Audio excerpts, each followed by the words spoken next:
মাদকদ্রব্যের অপব্যবহার ও অবৈধ পাচার বিরোধী আন্তর্জাতিক দিবস উপলক্ষে আয়োজিত কর্মসূচিতে দুটি পুরস্কার অর্জন করেছে আইকন কেয়ার লিমিটেড। দিবসটি উপলক্ষে শুক্রবার সকালে রাজধানীর মৎস্য ভবন থেকে মাদক নিয়ন্ত্রণ অধিদপ্তরের উদ্যোগে বর্ণাঢ্য র্যালি বের করা হয়। এতে বাদ্যযন্ত্র ও ঘোড়ার গাড়ি নিয়ে অংশ নেয় আইকন কেয়ার।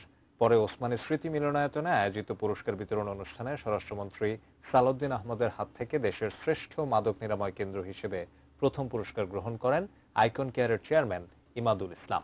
এছাড়া র্যালিতে অংশগ্রহণের জন্য দ্বিতীয় পুরস্কার গ্রহণ করেন প্রতিষ্ঠানের ফাউন্ডার পরিচালক ইমরানুল ইসলাম।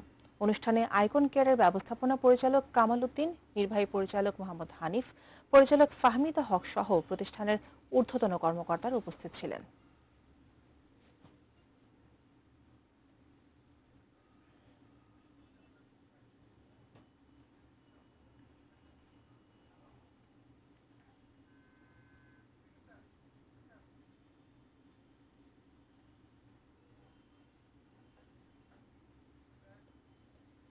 দর্শক, প্রাইম নিউজে নিচ্ছি বাইজিদ স্টিল বিরতি।